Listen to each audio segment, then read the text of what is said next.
So good morning dear students, আপনাদের গতদিনকে কি করেছিলেন খেয়াল আছে? লাস্ট ক্লাসে আমরা আলোচনা করেছিলাম digital communication. Digital communication means হচ্ছে অ্যানালগ টেকনোলজিটা কীভাবে ডিজিটালে কনভার্ট হচ্ছে অ্যান্ড দেন সেটা কীভাবে কমিউনিকেট হচ্ছে। তো ডিজিটালে কনভার্ট হওয়ার মধ্যে আপনারা দেখতে পেয়েছিলেন যে গতদিনকে এরকম অ্যানালগ সিগন্যালগুলি ছিল এরকম ওয়েভ আকারের এবং ডিজিটাল সিগন্যালগুলি এরকম কর্নার আকারের। So this is called the pulse. পালসটাকেই আমরা হচ্ছে মানে অ্যানালগ থেকে ডিজিটালে কনভার্ট করাটাই হচ্ছে আপনার পালস। এবং লাস্টের দিন আমরা হচ্ছে আপনাদেরকে একটা ভিডিও দেখাচ্ছিলাম যে বিভিন্ন রকম যেই আপনার পোলার বাইপোলার এই টাইপেরগুলির আবার রিটার্ন টু জিরো এবং নন রিটার্ন টু জিরো এই টাইপের যে সিগন্যালসগুলি ছিল সেই সিগন্যালগুলিকে কিভাবে আপনারা একটা গ্রাফে প্লট করেন। তো এই বিষয়গুলি আপনাদেরকে ওভারঅল এই ডিসকাশনের পরে লাস্টে আপনাদেরকে একটা ভিডিও দিয়েছিলাম যেখানে অ্যাট এ গ্ল্যান্স আপনি সবগুলি পাবেন, যেটা ক্লাস নোটের মধ্যে ছিল। তো এখানে আমরা একদম পুরোপুরি শেষ করিনি, লাস্টে 2টা পেজ বাকি ছিল। সেই 2টা পেজ বাকি টুকু ডিসকাস করার আগে আমরা এই ভিডিওটা খুব শর্ট একটা ভিডিও, আমরা একটু এটাকে একটু আরেকবার দেখতে হবে। না, দেখানো হয়নি, আমার খেয়াল হচ্ছে যে বললাম লাস্টে 2টা পেজ এখনো বাকি আছে এখানে। তো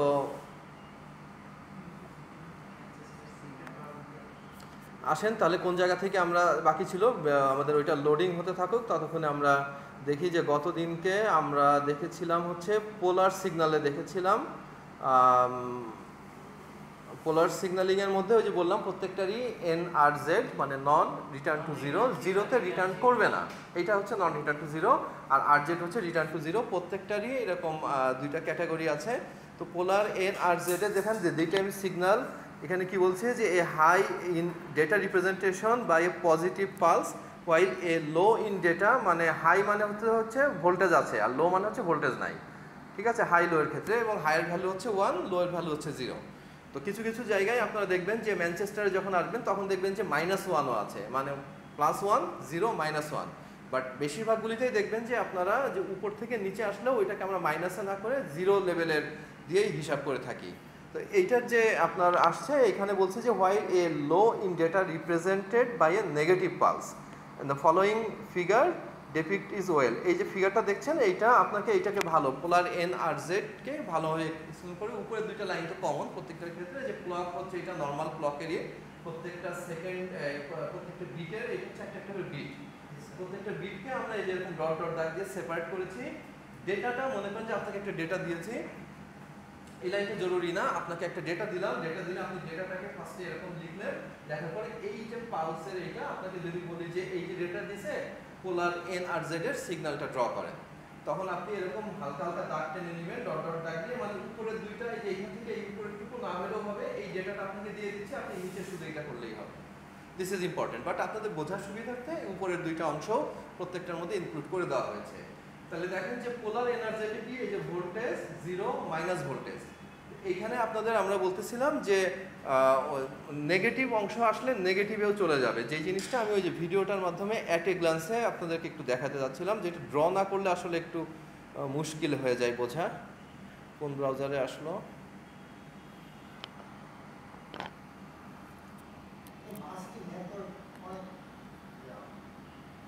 হ্যাঁ, নেটের স্পিডটা খুব একটা ডিস্টার্ব করে আর কি। তো ভিডিওটা খুব বেশি না, বাট ভিডিওটার মধ্যে যে গতদিনকে একটু চালু করেছিলাম আপনারা দেখতে পাচ্ছেন যে লাইনটাকে সুন্দর করে একে ড্র করে দিতে পারলে বোঝাটা সুবিধা হয়, সেই জিনিসটাই আমরা এখানে আসুক ভিডিওটা আসলে আমি চালু করছি, বাট তার আগে বাকিগুলিকেও একটু দেখে নেই। জি জি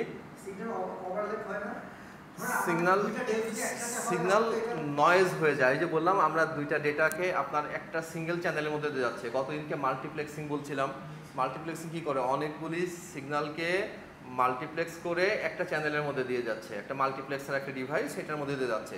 তো এখানে নয়েজ হতেই পারে, ক্ল্যাশ হতেই পারে, এরর ওইটা থেকেই আসে, ওখান থেকে নয়েজ বিট বা এরর বিট আসে, এবং সেই বিটগুলিকে কারেকশন করার জন্য আমরা কিছু ওয়ে আছে সেইগুলি দিয়ে এগুলিকে কারেকশনও করা হয়। দেখেন যে নয়েজ আপনার একটা ভয়েসের মধ্যে থেকে নয়েজকে দেখেন কীভাবে আলাদা করা যায়, এইগুলি হলো টেকনিক। তো ওই টেকনিকগুলি কি ওই আপনার অ্যানালগ ওয়েভটাকে ডিজিটালে কনভার্ট করে, সেই ডিজিটালটা থেকে এবার আইডেন্টিফাই করে যে আপনার কিভাবে নয়েজটাকে রিডিউস করা যায়। ক্লাস নোটের মধ্যে ছবি দেওয়া আছে, এই যে দেখেন ইমেজগুলি আসলে অনেক কিছু এক্সপ্লেন করে। দেখেন যে প্যাম টেকনোলজি আমরা আজকে আলোচনা করব। প্যাম টেকনোলজিতে যে অ্যানালগ সিগন্যাল ছিল, অ্যানালগ সিগন্যালের অ্যামপ্লিটিউডটা এরকম, এইটাকে আমরা কি করতেছি, এটা প্যাম সিগন্যালে কনভার্ট করছি। তার মানে এই যে যতটুকু এখানে হাইট ছিল সেইগুলি এরকম যে ইকুলাইজার আপনারা দেখেছেন, ইকুলাইজারে যেরকম হয় সেরকমটা করছি। করার পরে এটাকে পিসিএম টেকনোলজি আসে, pulse code modulation. Pulse code মডুলেশনে আসে করি কি আমরা এই যে প্রত্যেকটা বার দেখছেন, এই প্রত্যেকটা বারের আমরা ডিবি ভ্যালু দিই, ডিবিতে ভ্যালু দেই আর কি। তার মানে হচ্ছে আমরা প্লাস উপরে থাকলে এগুলি প্লাসে ভ্যালু আসে, নিচে থাকলে এগুলি মাইনাসে ভ্যালু আসে। দেখেন এই যে ডায়াগ্রামটা দেখছেন সেম ডায়াগ্রাম, এখানে ভ্যালু বসানো ছিল না, এখানে অ্যানালগ থেকে ডিজিটালে কনভার্ট করা হয়েছে প্যাম টেকনোলজির মাধ্যমে। আর যখন পিসিএম টেকনোলজিতে আসছে, এই ক্লাস নোটগুলি আপনাদের সাথে শেয়ার করা আছে অলরেডি, এইখানে দেখবেন যে আপনার প্রত্যেকটাতে আমরা ভ্যালু ইনক্লুড করে এবং ওই ভ্যালুটার থেকে যদি কোনোটা হঠাৎ করে একটু বেশি বড় হয়ে যায় তাহলে আমরা বুঝতে পারি যে এটার মধ্যে নয়েজ অ্যাড হয়ে গেছে। তখন ওইটাকে আমরা মডারেট করে, টেকনোলজির মাধ্যমে মডারেট করে দেন ওইটাকে নয়েজটাকে রিডিউস করার চেষ্টা করা হয়ে থাকে। বেসিক্যালি বিষয়টা সেখানেই।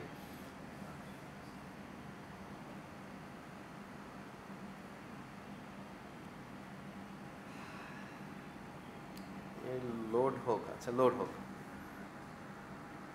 এত ইন্টারনেটের স্পিড খারাপ হলে আসলে মুশকিল, কারণ আমাদের তো অনেক রিসোর্স নেট থেকে একটু সাথে সাথে দেখাইতে হয়। নেট থেকে রিসোর্স দেখাইলে তাহলে কি আপডেটেড অনেক কিছু দেখানো যায়, সব কিছুটা ক্লাস নোটের মধ্যে ঢোকানো যায় না। আচ্ছা, কিছু দু একটা অ্যাডভান্টেজ ডিসঅ্যাডভান্টেজ আছে, এগুলি আমরা বলছি না, জাস্ট আপনারা একবার রিড আউট করলেই পারবেন। ছোট ছোট কিছু অ্যাডভান্টেজ ডিসঅ্যাডভান্টেজ আছে। এনআরজেড দেখলেন, রিটার্ন টু জিরোতে কি বলছে যে in this type polar signalling a high in data through the represent by a mark pulse and its duration is t0. t0 is less than the symbol bit duration and half of the bit duration remains high, মানে অর্ধেকটা high থাকছে but it immediately returns to 0 to show the absence of the pulse during the remaining of the half bit duration. However, for a low input the negative pulse represents the data and the zero level remains the same for the other half bit duration. ফিগারটা দেখলে বুঝবেন যে উপর থেকে শুরু করছি, আমরা এইখান থেকে শুরু করছি করে জিরোতে আসছি এবং যখন আমরা 1 আছে পালস, তো দেখেন উপর থেকে শুরু করে আমরা এই 0 পর্যন্ত আসছি, নিচে চলে যাচ্ছি না। যখন 0 আসছে তখন এই দাগটুকু নাই, এই দাগটুকু আমরা আঁকার সময় আঁকি কানেক্টিং লাইন। 0 হচ্ছে যে নিচে থেকে শুরু করে আবার 0 তে রিটার্ন করছে। 1 আছে উপর থেকে শুরু করে এইটুকু হলো কানেক্টিং, এইখান থেকে শুরু করে এটা 0 দেখেন সেম এখান থেকে এখানে, আবার 0 এখান থেকে এখানে। এটাই হচ্ছে পোলার আরজেড। মানে একটু ডিস্টিংগুইশ করে খেয়াল রাখতে হবে, প্রত্যেকটাই অনেকটা কাছাকাছি লাগতে পারে, বাট আপনি যখন ওই যে এই ভিডিওটাকে যদি ভালো করে দেখেন ওখানে 8টা যে ভাগ আছে প্রত্যেকটাকে এক জায়গায় দেখানো হয়েছে, তো তো জিনিসটা আপনাদের ভালো মতো খেয়াল থাকবে। তাহলে এটা রিটার্ন টু জিরো, আরজেড হচ্ছে রিটার্ন টু জিরো, এবং পোলার মানে হচ্ছে পোলার সিম্বল থাকছে, মানে সাইন থাকছে, পোলারাইজড সাইন থাকছে, প্লাস এবং মাইনাস, পজিটিভ এবং নেগেটিভ। তাহলে 1 হচ্ছে পজিটিভ থেকে 0তে রিটার্ন করছে, আর 0 হচ্ছে নেগেটিভ থেকে 0তে রিটার্ন করছে, দুইটাই 0তে রিটার্ন করছে। এটারও দু একটা এরকম অ্যাডভান্টেজ ডিসঅ্যাডভান্টেজ আছে। এটার পর ছিল বাইপোলার সিগন্যালিং, বাইপোলারেরও এরকম আরজেড আর এনআরজেড আছে। তো এই দুইটারও দেখেন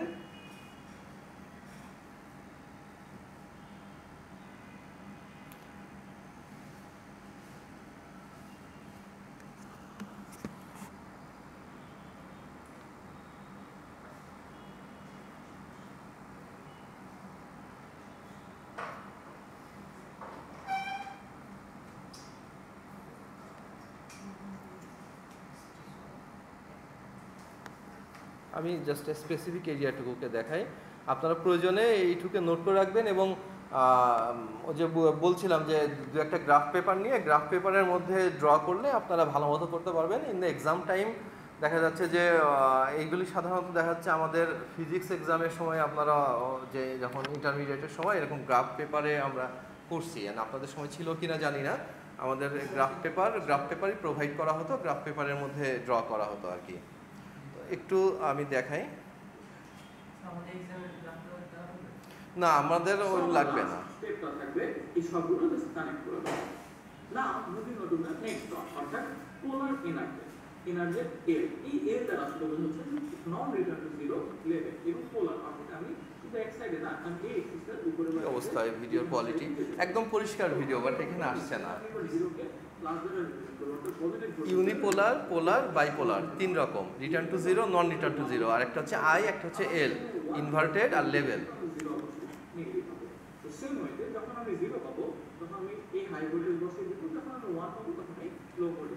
এইগুলো গতদিন দেখছিলাম, এই দুটা সহজ, খুবই সহজ। জাস্ট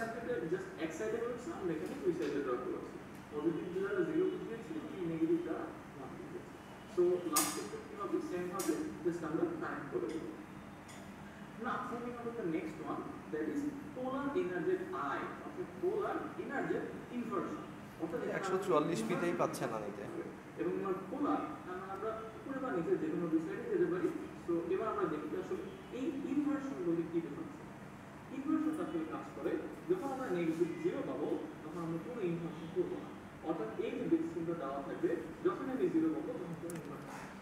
ইনভার্সন মানে হচ্ছে এনআরজেড এল দিয়ে ড্যাশ আই লেখা থাকবে। তো যদি তাই করে এই যে পোলার এনআরজেড ড্যাশ দিয়ে আই লেখা আছে, এটা যখন থাকবে তখন কি করবেন, নেক্সট বিট 0 হলে নো ইনভার্সন, ইনভার্ট করব না। নেক্সট বিট 0 মানে কি, এই যে মনে করেন প্রথমটা করলেন, তারপরে বিট কি, এই বিটটা তো 0 যা আছে 0টা তো দিব 0 লাইনে, নেক্সট বিট হচ্ছে এখন 1 হলে ইনভার্সন হবে না, 1 এর যা বলবে সেইভাবে দিব। তারপর নেক্সট বিট আমি দেখতেছি 0 আছে, যখন 0 দেখবো নেক্সট বিটটা তখনই আমি নো ইনভার্সন দিব, 1 হলে ইনভার্ট করব। দেখেন তাহলে বুঝতে পারবেন। হবে না, এবং যখন আমি 1 পাবো তখন আমার ইনভার্সন হবে, অবশ্যই এটা ইন্ডিকেট করে দিতে হবে। সো এখন এই 0টা আমি আসলে কোথা থেকে শুরু করব, 0 এর ইচ্ছাগুলো আমি উপর থেকে শুরু করতে পারি, পজিটিভ দিক থেকে শুরু করতে পারি, অথবা আমি নিচে নেগেটিভ দিক থেকে শুরু করতে পারি। সো আমি 0টা শুরু করলাম উপরের দিক থেকে। সো এই যে 0 আমার হয়ে গেছে, না আমার লাগে 1। সো যদি নেগেটিভ 1 হয় তাহলে ইনভার্সন হবে, তাহলে 1 যেহেতু আমি পেয়েছি, সো ইনভার্ট হয়ে এটা পজিটিভ দিকে না থেকে নেগেটিভ দিকে চলে আসলো। নাও এবার আমরা দেখতে পাচ্ছি 0 থেকে কোনো ইনভার্সন হবে না। সো আমি এই সোজা দিক চলে যাব, নেগেটিভ দিকটা আবার 0, আমি সোজা চলে গেলাম। এইটা সবারটা একরকম নাও হতে পারে, যেরকমটা আপনাকে বলছিল যে প্রথমটা তো আপনি শুরু করছেন 0, আপনি উপর থেকেও নিতে পারেন, নিচে থেকেও নিতে পারেন। আপনি যদি নিচে 0 নিতেন তাহলে ইনভার্ট হয়ে এই লাইনটা আসতো তখন উপরে, জাস্ট অপোজিট হয়ে যেত, কিন্তু আলটিমেট কিন্তু সিগন্যালটা একই থাকতো, সিগন্যালের যেই মিনিংটা ওইটা একই রকমই থাকতো। তো যখন 1 আসছে আমরা আমি ইনভার্ট করতে হবে, তাই আমি নিচের দিকে না গিয়ে মানে নিচের দিকে না গিয়ে আমাকে পজিটিভ দিকে যাইতে হবে। So the next bit is 1, so it will be the same, আমি আবার ইনভার্ট করে দিলাম। একটা 1 কিন্তু উপরে গেছে, একটা 1 কিন্তু নিচে গেছে, ইনভার্ট হয়ে যাচ্ছে। নেক্সট বিট 1 থাকলে যখন আমি নেগেটিভটা 0 পাবো তখন আমার কোনো ইনভার্সন থাকবে না, অর্থাৎ আমি যেখান থেকে শুরু করেছি আমি সেভাবে চলে যাবো। যেমন এখানে আমরা 0 পেয়েছিলাম, তো 1টা শেষ হয়েছিল লোয়ার ভোল্টেজে, আমি যখন 0 পেয়েছি তখন আমি লো ভোল্টেজে চলে গেছি। আবার যখন 0 পেয়েছি আমার কোনো ইনভার্সন হবে না, আমি সেই সোজা চলে যাবো। অর্থাৎ যতক্ষণ না পর্যন্ত আমি 1 পাচ্ছি ততক্ষণ আমি যেমন আছি সেভাবে আটকে থাকবো। এখানে কি আমি এই বিটটাতে গিয়ে 1 পেয়েছি, তাই আমি নিচের দিকে না গিয়ে উপরের দিকে চলে গেছি। সো আমার লাস্ট স্টেপটা সেম ভাবে আমি জাস্ট কানেক্ট করে দিচ্ছি।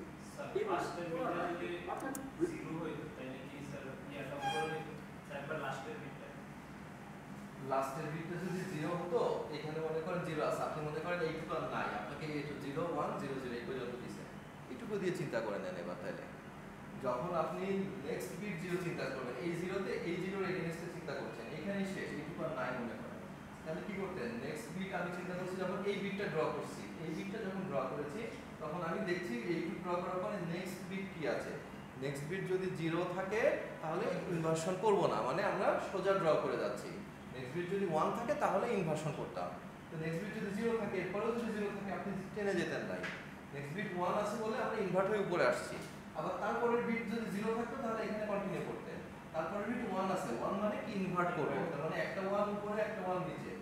প্রাইমারিলি দেখেছেন আপনারা সবগুলি 1 উপরে, সবগুলি 0 লেভেলে, নিচের দিকে না। কিন্তু দ্বিতীয়টাই দেখেছেন যে আপনারা 0 যেহেতু উপর থেকে শুরু করেছি, আমরা এইখানে 1 গুলিকে নিচে দিচ্ছি, 0 গুলি উপরে দিয়েছি, 1 গুলিকে নিচে দিচ্ছি, লেভেলে নাই, কোনোটাই লেভেলে নাই। উল্টাও করতে পারতাম, উল্টাও করতে পারতেন 0টা নিচে আর 1 না, এইটা হচ্ছে ইনভার্টেডের ক্ষেত্রে।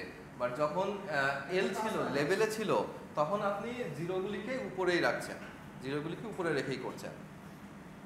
তখন তো ওই জায়গায় আমরা দিয়েছিলাম 1 লগ উপরে আছে, 0টা নিচে আছে।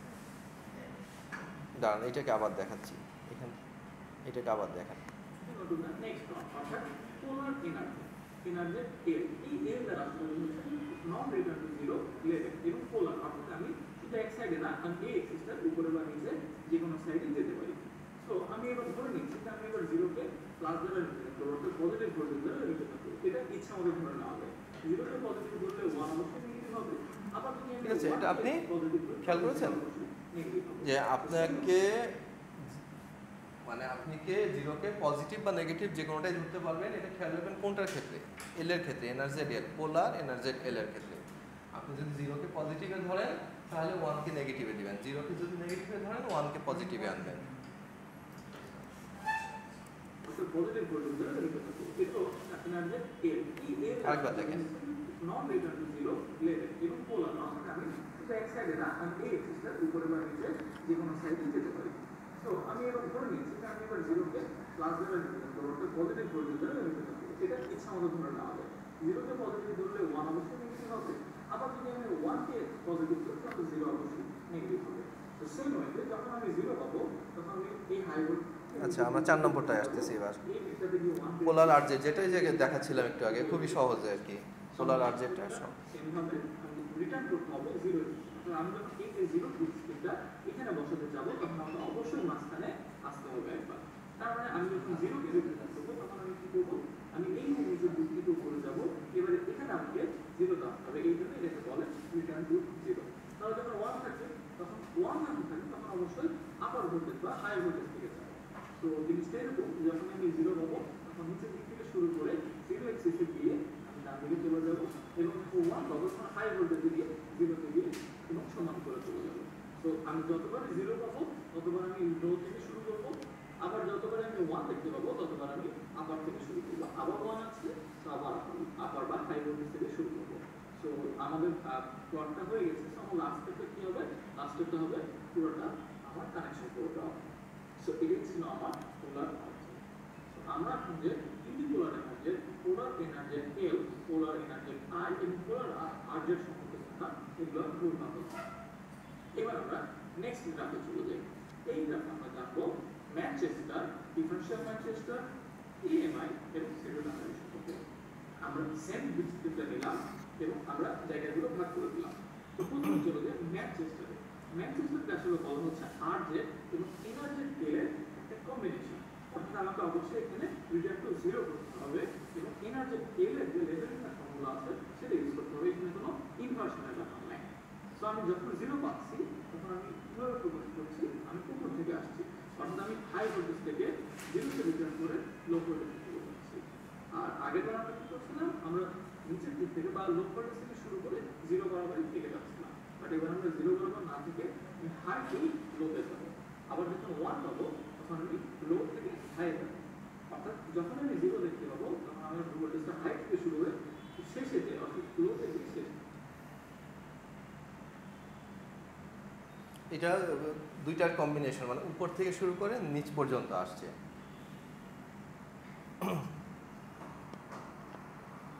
10 মিনিটের একটা ভিডিও এতক্ষণে লোড করতে পারছে না, নেটের যা স্পিড।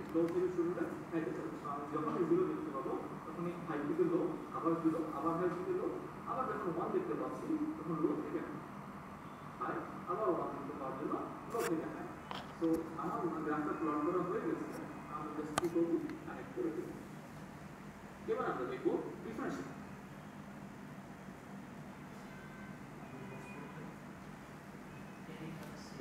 ম্যানচেস্টার মধ্যে দেখেন যে এটা হচ্ছে আরজেড এনার্জেড এল এর কম্বিনেশন, আর এটা হচ্ছে আরজেড এনার্জেড আই এর কম্বিনেশন, যেটা একটু আগে দেখলেন আগের ছবিতে। দুইটার কম্বিনেশন করে একটা হচ্ছে ম্যানচেস্টার, একটা ডিফারেনশিয়াল ম্যানচেস্টার।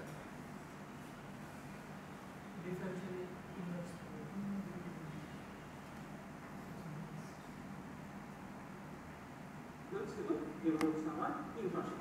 তো ইনভার্সনের রুলসটা কেমন হবে, যদি নেগেটিভ জিরো হয়, আমি যদি জিরো পাই তাহলে সেখানে ইনভার্ট করে দিতে হবে, এবং যদি নেগেটিভ ওয়ান পাই তাহলে কোনো ইনভার্সন করবো না। তো সেমভাবে প্রথম দিকে জিরো, আমি এটা উপর থেকে বা নিচ থেকে যে কোনোভাবে শুরু করতে পারি। তো আমি যেটা করছি, আমি নিচে থেকে শুরু করে অর্থাৎ লো থেকে শুরু করে হাইতে গেলাম। এবার আমি নেগেটিভ দেখতে পাচ্ছি 1, যেহেতু নেগেটিভ 1 সেখানে কোনো ইনভার্সন থাকবে না, মানে আমার 0 যেখানে শেষ হয়েছে সেখান থেকে আমার 1 এর দিকটা শুরু হবে, অর্থাৎ হাই থেকে লো। এবার আমি নেগেটিভ পাচ্ছি 0, যখন আমি নেগেটিভ 0 দেখতে পাচ্ছি অর্থাৎ যেখানে ইনভার্সন হবে। তো ইনভার্সন হলে যেহেতু এটা লো তে এসেছে, মানে আবার আমি শুরু করবো হাই থেকে, তো হাই থেকে লো। আবার আমি নেগেটিভ দেখতে পাচ্ছি 0, তাহলে আবার আমার ইনভার্সন হবে, যেহেতু এটা লো তে শেষ হচ্ছে, তাহলে আবার আমার হাই থেকে লো তে যাবে। নাও 1 পেয়েছি, যেহেতু নেগেটিভ 1 হলে কোনো ইনভার্সন হয় না, অর্থাৎ যেখানে শেষ হয়েছে আমি এখান থেকে শুরু করে আবার যাবো, অর্থাৎ লো ভোল্টেজ থেকে হাই ভোল্টেজ।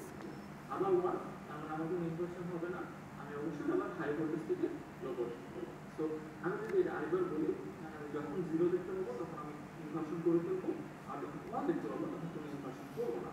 তো প্রথম দিকে আমি লো থেকে হাইতে নিয়েছি, এবং যেহেতু 1 ছিল তাই ইনভার্সন হয়নি, যে পয়েন্টটাতে শেষ হয়েছে সেই পয়েন্ট থেকে আমি আবার 1 এর জন্য ড্রপ করেছি। আবার নেগেটিভ যখন 0 পেয়েছি, এই যে 1 এর জন্য লো ভোল্টেজে শেষ হয়েছিল সেখান থেকে শুরু না করে আমি হাই ভোল্টেজ দিয়েছি। আবার এই হাই ভোল্টেজ থেকে যখন লো ভোল্টেজে শেষ হয়েছে, নেগেটিভ 0 থাকার জন্য আমি লো ভোল্টেজ থেকে শুরু না করে হাই ভোল্টেজ থেকে শুরু করেছি। নেগেটিভ 1 এর জন্য এই যে লো ভোল্টেজে শেষ হয়েছিল কোনো ইনভার্সন হয় নাই, আমি লো থেকে গেছি, লো থেকে হাই গেছি।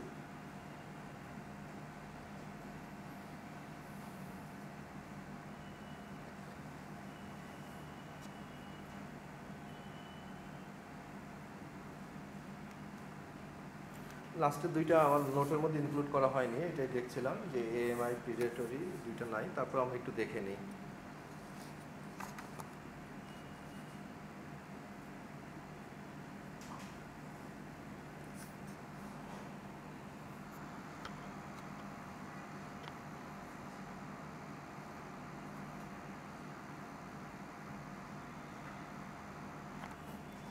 আচ্ছা যাক, এটা চলতেছে না, এটা পর্যন্ত থাক। আপনারা এই পরের অংশটুকু দুইটা দেখলেই বুঝতে পারবেন। এখানে যেভাবে এক্সপ্লেন করা হয়েছে আশা করা যায় যে এটা খেয়াল থাকবে আপনাদের। মেইন কথা হচ্ছে যে পার্থক্য আপনারা একটা লিস্ট করে নেবেন, লিস্ট করে নিয়ে প্রত্যেকটার পাশে ওর সিগন্যালটা একটা করে ড্র করে রাখবেন।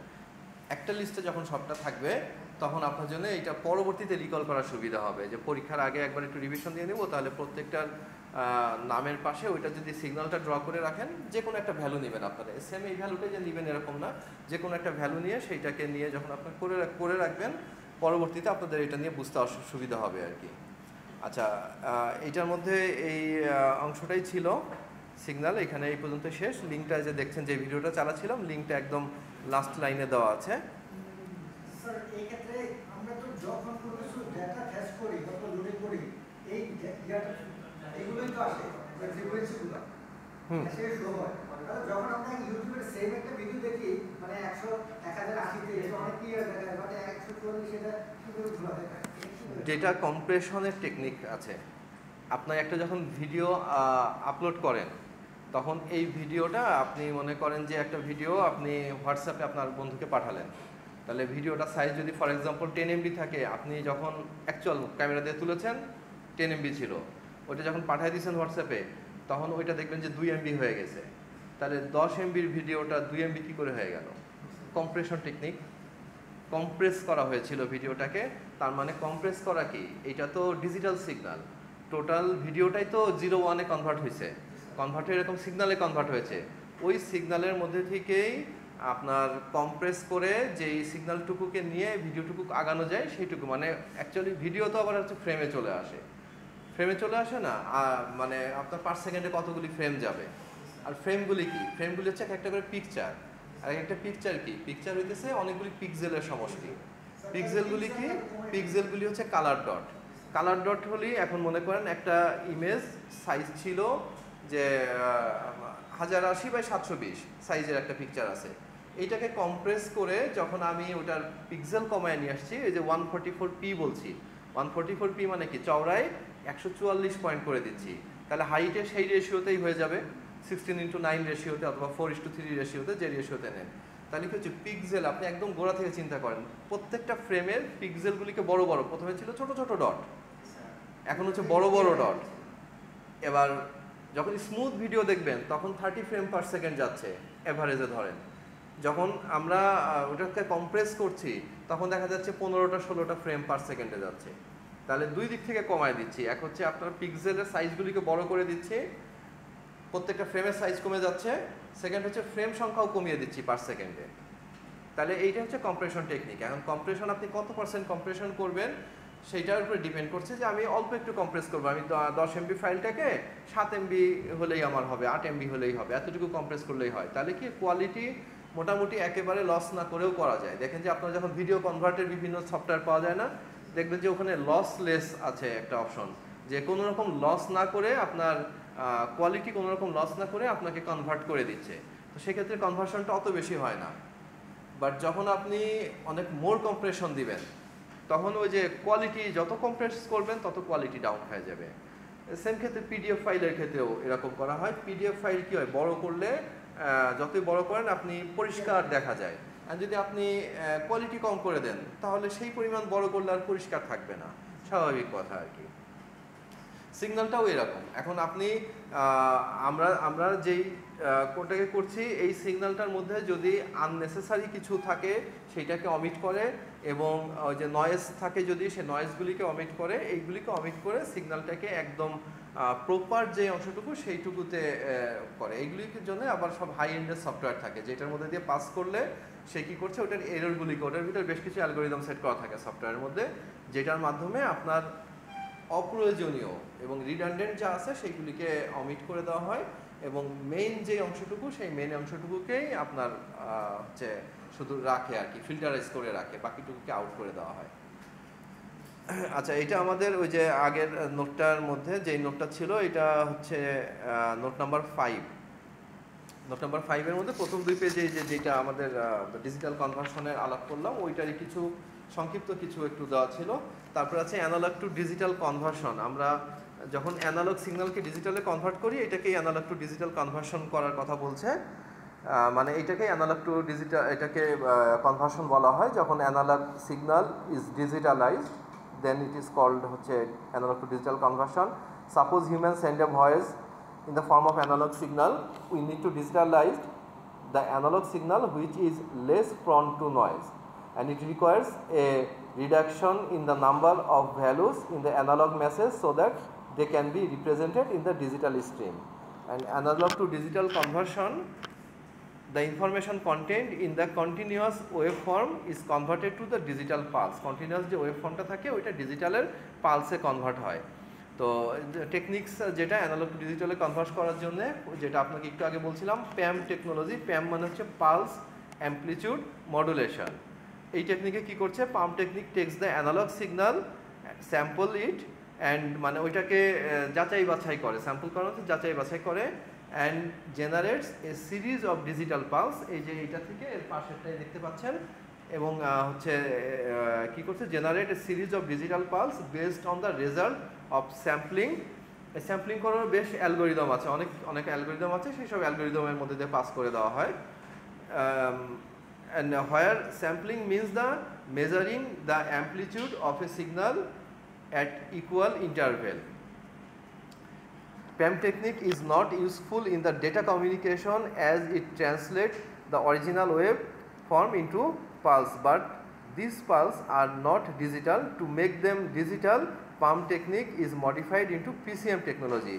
মানে এইটাকে আপনার এরকম করছে, বাট এইটা কিন্তু ডিজিটাল এখনো হয়নি। ডিজিটাল করার মানে কি, ডিজিটে থাকতে হবে ভ্যালুটা, যে এর ভ্যালু এখানে আমরা ভ্যালু দিচ্ছি, বাট এখন ভ্যালু এর ভ্যালু 5, এর ভ্যালু 6, এর ভ্যালু 7, এরকমভাবে ভ্যালু এখনো বসাইনি। যখন আমরা ওটাকে ভ্যালু বসাচ্ছি তখনই সেটা ডিজিটালে কনভার্ট হচ্ছে, এবং সেটাকে আমরা বলছি পিসিএম টেকনোলজি। দেখেন ঠিক এর নিচেই আছে পিসিএম, যে উপরের সিগন্যালটাই দেখেন যে এখানে একটু বড় করে দেখানো হয়েছে।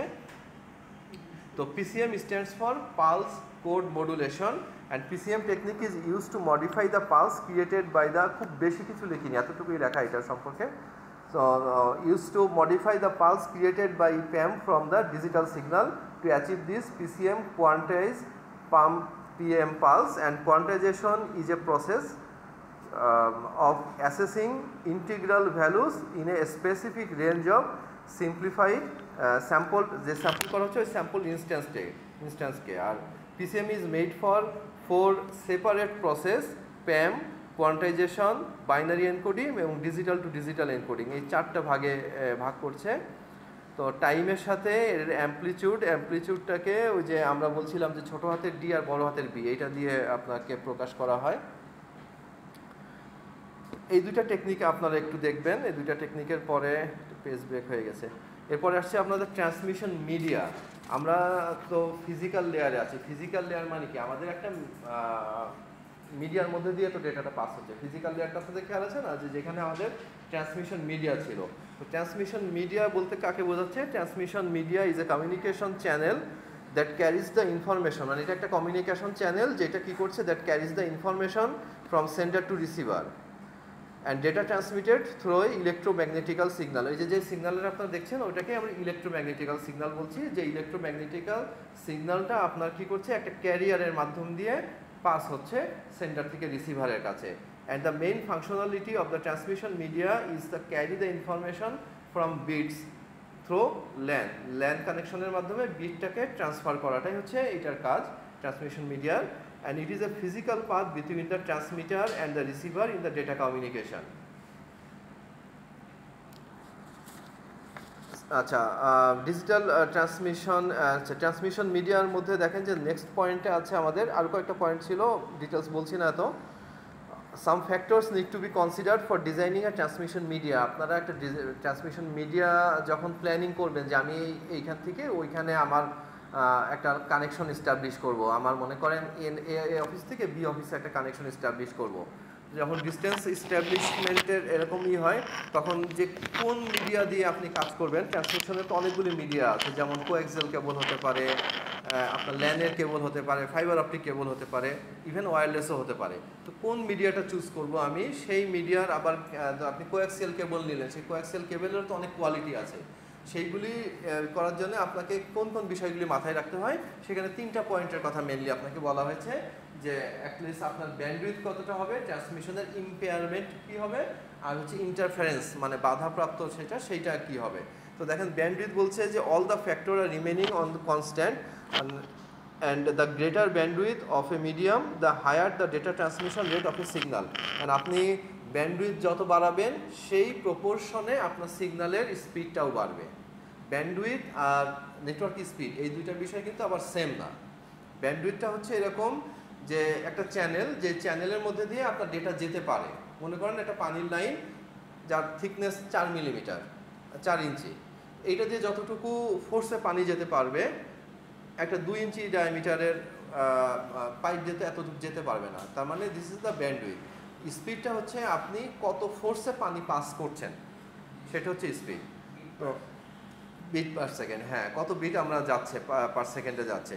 তো এই যে এটা হচ্ছে ব্যান্ডউইথটা আপনাকে মাথায় রাখতে হবে। সেকেন্ড হচ্ছে transmission impairment, when the received signal is not identical to the transmitted one due to the transmission impairment, the quality of the signal will get destroyed due to the transmission impairment. মানে আচ্ছা, আমরা যেই সিগন্যালটা পাঠালাম ওইটাই হুবহু same যদি আমার কাছে না পৌঁছায় রিসিভারের কাছে, তাহলে তো আমাদের নেটওয়ার্কের যেই ফাংশনালিটি সেটা পুরোপুরি সার্ভ হচ্ছে না। কারণ আমার সিগন্যালটা কোনো রকম অল্টারেশন হোক, এইটা তো আমরা চাই না। যেটা পাঠাচ্ছি ওইটাই যেন পৌঁছায় আমার কাছে। আর 3 নম্বর হচ্ছে ইন্টারফারেন্স। অ্যান্ড ইন্টারফারেন্স হচ্ছে is defined as a process of ডিসরাপ্টিং A signal when it travels over the communication medium on a addition to some unwanted signal, যেটার সাথে সাম আনওয়ান্টেড সিগন্যালও যদি অ্যাড হয়ে যায় সেই বিষয়গুলিকে অ্যাভয়েড করে আমাদের হচ্ছে মানে কোনো প্রকার বাধাপ্রাপ্ত যেন না হয় সেই বিষয়গুলিকে হচ্ছে এখানে খেয়াল রাখতে হয়। তাহলে এই ফ্যাক্টরগুলি consider for design the transmission media হচ্ছে মেইন এই 3টা ফ্যাক্টর। আরও কিছু মাইনর ফ্যাক্টর থাকতে পারে, বাট মেইন ফ্যাক্টর হচ্ছে এই 3টাই। আচ্ছা, এই যে ট্রান্সমিশন ইম্পেয়ারমেন্ট দেখছিলেন, শুনছিলেন 2 নম্বর পয়েন্টটা, তার কি কি কজ হতে পারে, কি কি কারণে ট্রান্সমিশন ইম্পেয়ারমেন্ট হতে পারে। এক হচ্ছে অ্যাটেনুয়েশন। অ্যাটেনুয়েশন মানে হচ্ছে লস অফ এনার্জি। এনার্জি যদি কোনো কারণে লস হয়, that is the strength of the signal decreases with the increasing the distance with cause of loss energy. মানে যত ডিস্টেন্স বাড়বে তত সিগন্যালের স্ট্রেংথটা কমতে থাকে। এই জন্য কী করা হয় যে দেখেন যে যখন লং ডিস্টেন্স হয় একটা রেঞ্জ পরে দেখা যাচ্ছে আমরা একটা রেজার দিতে হয়, রিপিটারও দিতে হয়, যে ওইটাকে ডেটাটাকে ভলিউমটাকে একটু রেজ করে দেয় আবার। রেজ করে আবার দেন হচ্ছে সে আবার দেখা যাচ্ছে অ্যানাদার 100 মিটার পর্যন্ত যেতে পারছে। মানে আমার যদি 150 মিটার দূরে হয়, মনে করেন এই ক্যাম্পাস থেকে ওই ক্যাম্পাসে পাঠাবো 150 মিটার দূরে, তাহলে 150 মিটারের মধ্যে আমরা এটা হচ্ছে মনে করেন যে একটা রিপিটার দিতে হয়, একটা রেজার টাইপের ডিভাইস আছে, সেইগুলিও অ্যাড করা যায়। সেটা কি করছে, আপনার লো সিগন্যালটাকে রেজ করে আপনাকে এই করে দিচ্ছে, একটু হাই সিগন্যালটাকে গেইন করাচ্ছে আর কি, ইনক্রিজ করে দিচ্ছে। 2 নম্বর ছিল হচ্ছে ডিস্টরশন অকার্স, এখানে আছে লেখা, distortion occurs when there is a change in the shape of the signal. This type of distortion is examined from different signals having different frequency. Each frequency component has its own propagation speed, so they reach from different time with the leads of delay distortion. আর আসতে পারে হচ্ছে ইম্পারমেন্টের ইস্যুতে হচ্ছে noise আসতে পারে। When data is traveled over the transmission medium, some unwanted signal added to it which creates the noise. এই noise মানে হচ্ছে যে ডেটা ভুল হয়ে যাচ্ছে, মানে ডেটা যা পাঠাইছি সিকোয়েন্সে ওই ডেটাটার মধ্যে আনওয়ান্টেড কিছু ডেটা ঢুকে গেছে, তার মানে আমার বিটসগুলি চেঞ্জ হয়ে গেছে। মানে আমার ছিল 10110, তাহলে মাঝখানে যদি কোনো একটা জিরো ঢুকে যায় তাহলে 10 মনে করেন, তারপর আরেকটা জিরো ঢুকে গেছে, তাহলে 100110 হয়ে গেল, তাহলে পুরো ডেটাটাই তো করাপ্ট হয়ে গেল, তাই না? কারণ আমার যে আনওয়ান্টেড জিরোটাকে ঢুকছে ওইটাকে ফাইন্ড আউট করে ওইটাকে আবার ফিল্টারিং করে দেওয়া যায়। আচ্ছা, এরপরের কন্টেন্ট হচ্ছে আপনার ট্রান্সমিশন মিডিয়া, যে মিডিয়া যে যাচ্ছে, মিডিয়া মানে কি, যে মিডিয়ামের মধ্যে দিয়ে আমাদের ট্রান্সমিট হচ্ছে ডেটা। সেখানে 2 রকম হতে পারে, একটা হচ্ছে গাইডেড মিডিয়া, আর একটা হচ্ছে আনগাইডেড মিডিয়া। গাইডেড মিডিয়ার মধ্যে আমাদের আছে যে কোয়াক্সিয়াল কেবল, ফাইবার অপটিক্স বা টুইস্টেড পেয়ার কেবল, এগুলো হচ্ছে গাইডেড মিডিয়ার মধ্যে পড়ে। কোয়াক্সিয়াল কেবলের মধ্যে বেস ব্যান্ড হতে পারে, ব্রডব্যান্ড হতে পারে, আর টুইস্টেড পেয়ার কেবলের ফাইবার অপটিক তো ফাইবার অপটিকই, যার কোর সংখ্যা বেশি কম বেশি হতে পারে। আর টুইস্টেড পেয়ার কেবলের মধ্যে একটা হচ্ছে শিল্ডেড আর একটা আনশিল্ডেড, মানে শিল্ড দেওয়া থাকে অথবা আনশিল্ডেড থাকে। আর আনগাইডেড মিডিয়ার মধ্যে আছে যে বিভিন্ন রকম কেবল ছাড়া যেই টেকনোলজিগুলি, রেডিও ওয়েভ আছে, মাইক্রোওয়েভ আছে, ইনফ্রারেড আছে, এইগুলি হচ্ছে আনগাইডেড মিডিয়া। তো প্রত্যেকটারই আবার একটু একটু করে বর্ণনা দেওয়া আছে এখানে। তো গাইডেড মিডিয়া হচ্ছে এই যে physical medium through which the signal is transmitted, and it is also known as bounded media. Guided মিডিয়াকে বাউন্ডেড মিডিয়াও আমরা বলতে পারি। টাইপ অফ গাইডেড মিডিয়াতে যে যেমনটা দেখলেন এই টাইপসগুলি আছে, টুইস্টেড পেয়ার, এবং প্রত্যেকটা ফ্রিকোয়েন্সি কতটুকু নিতে পারে, ম্যাক্সিমাম স্পিড কতটুকু হতে পারে, সেইটাও আমাদের এখানে লিস্টেড করা আছে। এগুলি একেবারে কঠিন কিছু না, জাস্ট একবার করে একটু রিড আউট করলেই হবে, খুব বেশি বোঝার কিছুও নাই। দেখেন যে টুইস্টেড পেয়ার কেবল, যেটার মধ্যে আনশিল্ডেড টুইস্টেড পেয়ার বা ইউটিপি সংক্ষেপে বলছি, যেটার মধ্যে আবার অনেকগুলি ক্যাটাগরি আছে। পুরোনো দিনে ক্যাট 3 ছিল, ক্যাট 3-তে আগের দিন ইউজ করা হতো হচ্ছে ফোন লাইনে, এবং সাপোর্ট করে আপ টু 10 Mbps পর্যন্ত, এবং এটা নিতে পারে ম্যাক্সিমাম রেঞ্জ হতে পারে 100 মিটার। 100 মিটারের পরে যদি লেন্থ দেন তাহলে এটা ঠিকমতো কাজ করবে না। সেমভাবে ক্যাট 4 ছিল, 5 ছিল, এখন আমরা ক্যাট 6 ইউজ করছি, যেটার মধ্যে দেখেন যে use for ethernet based LAN and data centre নেটওয়ার্কের জন্য cat 6 content 4 tight unbound twisted pair, মানে 4টা পেয়ারের তার থাকে যেটা টাইট করে টুইস্ট করা থাকে, এবং এইটার support up to 1 Gbps and 100 metre ওই রেঞ্জটাই আছে, এবং অ্যান্ড 10 Gbps ফর 50 মিটার। যদি আপনি 1 Gbps এর করেন তাহলে 100 মিটার পর্যন্ত যায়, আর যদি 10 Gbps এর হচ্ছে ক্যাট 6 কেবল হয় সেটার রেঞ্জ হবে 50 মিটার পর্যন্ত ম্যাক্সিমাম। যে একটা অ্যাডভান্টেজ ডিসঅ্যাডভান্টেজ আছে, এটা আর বলছি না। এরপরে দেখেন যে শিল্ডেড টুইস্টেড পেয়ার, ওইটা তো বুঝতে পারছেন যে আনশিল্ডেড মানে হচ্ছে কভার নাই, আর শিল্ডেড মানে হচ্ছে কভার একটা মাঝখানে, মানে বাইরের কভারটা তো থাকবেই, তার ভিতরে আর একটা কভার। আপনারা চাইলে এই যে জাস্ট এই নামটা কপি করে গুগলে সার্চ দিয়ে এটা ছবি দেখতে পারেন, তাহলে আরও কনসেপ্টটা মাথায় থাকবে ভালো, যে শিল্ডেডটা আসলে কেমন হয়। আমরা তো এখন প্রত্যেকটা জিনিস আপনাদেরকে যদি একটা একটা করে স্যাম্পল ভালো করে দেখানো যেত আরও ভালো হতো, বাট যেহেতু গুগল আমাদের এক্ষেত্রে অনেক হেল্পফুল, আমরা জাস্ট নামটা নিয়ে গুগল সার্চ করলে ওইটার ছবি পেয়ে যাবেন, দেখতে পারবেন। এখানে দেখেন যে কমন শিল্ডেড টুইস্টেড পেয়ার কেবলকে কম্পেয়ার করা হয়েছে, একটা টেবিল দেওয়া আছে, এখানে মুখস্থ করা কিছু নাই, জাস্ট আপনাদের নলেজের জন্য জাস্ট একটু দেখলেন। যেখানে কি করা হচ্ছে যে ক্যাট 1 থেকে এখানে আপনার লাস্টে আছে হচ্ছে ক্যাট 8 পর্যন্ত, যেটার পারপাস কি পারপাসে ইউজ করা হয়, যেখানে আমরা ক্যাট 1 শুধু ভয়েসের জন্য যাবে, যে টেলিফোন লাইন এরকম ক্ষেত্রে, বাকিগুলিতে ডেটা আমরা ট্রান্সফার করতে পারছি। আচ্ছা, এটার ব্যান্ডউইথে আসছে না, যেহেতু শুধু ভয়েসের জন্য ব্যান্ডউইথ আসছে না, বাকিগুলির ব্যান্ডউইথ হচ্ছে হার্জে বলা হচ্ছে। এবং দেখেন যে আমরা ক্যাট 6 বা 6 এ যে ইউজ করি এগুলি 500 হার্জে। আর যদি আরো দামি কেবল ইউজ করেন সেক্ষেত্রে এই টুইস্টেড পেয়ারেরই আপনার ক্যাট 8 ইউজ করতে পারেন, যেটা 2 গিগাহার্টজ পর্যন্ত আপনার ব্যান্ডউইথ সাপোর্ট করবে। এবং ডেটা ট্রান্সফার রেট কতটুকু কি পরিমাণ ডেটা ট্রান্সফার করতে পারে তার একটা দেওয়া আছে, যে এটা তো ডেটা ট্রান্সফার রেট মানে কম্পিটিবল না, সো এটা নট অ্যাভেলেবল। 4 Mbps 10 Mbps করে বাড়তে আপ টু এখানে এসে দেখেন যে আমরা নরমালি যেগুলো ইউজ করি 10 Mbps এর, এবং আমাদের যে ল্যান্ড কার্ডগুলি থাকে ওইগুলিও 10 বেসটি থাকে আর কি। আচ্ছা, তারপরে দেখেন যে এখানে বিটুইন 40 টু 100 Gbps পর্যন্ত এটা আছে। আর লাস্টে ক্যাট 8 এর যেটা গিগাহার্টজ আমাদের বেশি, বাট এটা হচ্ছে আপনার বিটুইন 25 থেকে 40 Gbps। একটা কম্পারিজন টেবিল জাস্ট আপনাদের সামনে দেখানো হয়েছে। 5G টেকনোলজি তো ওয়্যারলেস,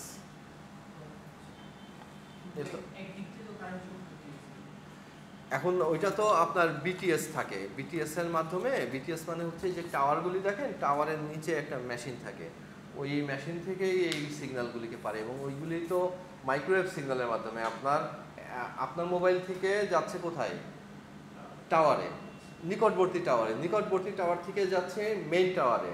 হ্যাঁ, ওইটাকে বিএসসি আর এমএসসি বলে হচ্ছে মাস্টার কি জানো আপনার। ওইটাতে কি হয় যে আপনার এখান থেকে বড় টাওয়ারে যায়, মনে করেন যে আপনি এখান থেকে ফোন করবেন দূরবর্তী কোনো জেলায়, যখন যাচ্ছে তখন দেখবেন যে প্রত্যেক জেলায় একটা রেঞ্জ বা 50 কিলোমিটার রেঞ্জের উপরে একটা করে বড় টাওয়ার থাকে, আর প্রতি 1 কিলোমিটার পর দেখা যাচ্ছে ছোট ছোট টাওয়ার থাকে, বাসার ছাদে, ওই কারেন্টের পিলারে, এইগুলো টাওয়ার থাকে। এইটা কি করছে, আপনার সিগন্যালটা তো এটা মাইক্রোওয়েভ সিগন্যাল, ওই সিগন্যালটা ওইখানে যাচ্ছে, ওইখানকার মেশিন দেখা যাচ্ছে যে আমি এখানে রাস্তায় পিলারে একটা বসানো আছে, রিসিভার বসানো আছে। সব রিসিভারগুলি যে এরকম গোল হতে হবে এরকমও না, কিন্তু বিভিন্ন শেপের হতে পারে। ওইটা কেবল দিয়ে আশেপাশে কোথাও কোনো মেশিনটা আছে, বিটিএস মেশিন আছে, ওইটা ডেটা জি মাইক্রোওয়েভ, রেডিও ওয়েভ হচ্ছে মাইক্রোওয়েভটা আরো ফাস্টার কাজ করে। জি হ্যাঁ, এইখানে মানে সব পিকচার তো নাই এর মধ্যে, যেগুলি আছে আর কি। তো দেখেন শিল্ডেড টুইস্টেড পেয়ারের মধ্যে যে টাইট করে পেঁচানো 4 জোড়া তার থাকে, এখানে 3টা দেখা যাচ্ছে, আরেকটা পেছনে আছে আর কি। আনশিল্ডেড হচ্ছে এই যে শিল্ড নীল কালারের, এইটা নাই, এটা ওভারঅল শিল্ড। আর এটা হচ্ছে প্রত্যেকটা পেয়ারের জন্য আবার একটা করে শিল্ড আছে, প্রত্যেকটা পেয়ারকে শিল্ড করে দিচ্ছে, যাতে এই দুইটা তার যখন কাছাকাছি হয়, দুইটা তার মধ্যে দিয়ে কারেন্ট পাস হয়। মনে করেন যে আপনারা অনেক সময় এরকম দেখছেন না, হাই ভোল্টেজের দুইটা তার কাছাকাছি নিলে এখান থেকে এখানে কারেন্ট যাচ্ছে, স্পার্ক করছে। এইটা তো একটা কপার ওয়্যার, এটাও একটা কপার ওয়্যার, এই দুইটা একটা পেয়ার। এই পেয়ারের থেকে ডেটা যেন নয়েজ হয়ে এটার মধ্যে চলে না যায়, দুইটার ডেটা যেন মিক্স না হয়ে যায়, এটা দিয়ে একটা রকম ডেটা যাচ্ছে, এটা আরেকটা ডেটা যাচ্ছে। এই দুইটা ডেটা যদি কভারটা একদম ভালো মতো না থাকে তাহলে মিক্স হয়ে যাওয়ার চান্স থাকে। তো সেই চান্সটাকে কমানোর জন্যই এইরকম শিল্ড দেওয়া হয়েছে। আমি তো এরকম করে দিলে পাই, বাইরে একটা কভার আছে যেটা আপনারা নর্মালি দেখেন, বাইরে এরকম একটা কভার আছে, আর এই 4 জোড়া তার এরকম জাস্ট দেওয়া থাকে। এইটার চেয়ে এইটা অনেক সেফ না, এইটার মধ্যে যে ডেটা ওয়েস্ট যে নয়েজ হয়ে যাওয়ার বা মিক্স আপ হয়ে যাওয়ার চান্সটা অনেকটা কম থাকে। আর কোএক্সিয়াল কেবল হচ্ছে যে নর্মাল হচ্ছে ডিশেল লাইন, যেটা ডিশেল লাইনে কি হয়, মাঝখানে একটা মোটা কভার ওয়্যার থাকে, তারপরে একটা ইনসুলেশন থাকে, যাতে এইটার সাথে বাইরেরটার সাথে না হয়, একটা লাইন আর এই পজিটিভ লাইন, এখানে কপার মেশ থাকে, অথবা এখানে ওই সিলভার কালারেরও মেশ থাকে। মেশ মানে জালের মতো করে তারটা দিয়ে কাজ থাকে, এটা একটা ফোম, আর একদম বাইরে একটা জ্যাকেট থাকে। মানে ডিশেল লাইন যেটা দেখেন, ওই ডিশেল লাইনেরও আমরা যেই থিকনেসে দেখি, থিকনেসও কম বেশি আছে। তার মানে এইখানে এই তারের কোয়ালিটি এবং এই মেশের কোয়ালিটি এইগুলির উপরে ডিপেন্ড করে থিকনেস কম বেশি হয়, কোয়ালিটি কম বেশি হয়। যেরকম প্রাইস দিবেন সেরকম কোয়ালিটির প্রোডাক্ট পাবেন আর কি। তো দিস ইজ কোএক্সিয়াল কেবল, নিচে কোএক্সিয়াল কেবলের কিছু বর্ণনা দেওয়া আছে, যেটা দেখলেই বুঝতে পারবেন। টাইম তো আসলে খুব বেশি না, শেষ করি। আচ্ছা, টাইপস অফ কোএক্সিয়াল কেবল, এখানে কোএক্সিয়াল কেবলের কয়েক রকম টাইপ হয় সেইটাকে দেখানো হয়েছে। তারপর আছে ফাইবার অপটিক কেবল। ফাইবার অপটিক কেবল তো আপনারা জানেন যে লাইট রে টেকনোলজিতে কাজ করে, তার মানে ওইটার ভিতরে যে ফাইবারের, এখানে তো আমরা কপার ওয়্যার দেখলাম আগেরগুলিতে, এটার মধ্যে ফাইবারের ওয়্যার থাকে। ফাইবার মিন্স গ্লাসের হতে পারে অথবা ফাইবার টাইপের, যেটার মধ্যে থেকে আলোর গতিতে আমার ডেটাটা পাস হচ্ছে। তো দেখেন, জি হ্যাঁ, খুব হায়ার স্পিডে যায় এবং ওই টেকনোলজিটা আরও একটু অ্যাডভান্স। একটু যদি দু একটা লাইন বলি, দেখেন ফাইবার অপটিক অথবা optical fibre refers to the technology that transmit information as light pulse along the glass or plastic fibre. The fibre optic cable can contain a varying number of, মানে অনেক number of glass fibre from a few to up to couple hundred. মানে চিকন fibre optic কেবলের মধ্যে যে হয়তো 4-5টা আমার অল্প লাগবে, সেক্ষেত্রে আমি ফাইবার অপটিক চিকন একটা ইউজ করতে পারি, থেকেও হান্ড্রেডস অফ ফাইবার একটার মধ্যে আছে, মানে চিকন চিকন তার অনেকগুলি আছে, সেই রকম দিয়ে আপনার হতে পারে। আচ্ছা, তারপরে হচ্ছে another glass layer is called cladding surrounded the glass fibre core and the buffer tube layer protect the cladding and the jacket layer acts the final protect layer for the individual। মানে প্রত্যেকটা ফাইবারটা যাতে, ওইটা যেহেতু glass বা ফাইবারের, ওটা যাতে খুব সহজে নষ্ট না হয়ে যায় আঘাতপ্রাপ্ত হলে, সেই জন্য ওইটার প্রপার প্রোটেকশন থাকে এবং বাইরের যে জ্যাকেটটা থাকে সেই জ্যাকেটটা বেশ হার্ড এবং শক্ত মজবুত থাকে, যাতে আমার ফাইবারটা নষ্ট না করতে পারে। And fibre optic cable are commonly used because of the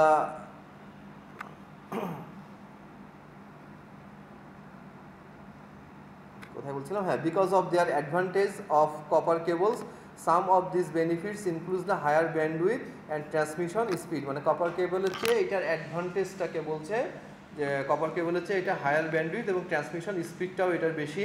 and fibre optics is used for long distance and high performance networking. একটু আগে আমরা যেমন ওই আগের কেবলগুলি দেখছিলাম যেখানে 50 to 100 মিটার রেঞ্জ ছিল ওইটার ম্যাক্সিমাম, এইখানে আমরা হাই রেঞ্জে আমরা হচ্ছে ডেটা ট্রান্সফার করতে পারবো, মানে ডিস্টেন্সটা আর 100 মিটার থাকে না, এটা it's up to few kilometres পর্যন্ত আপনার হচ্ছে যায়।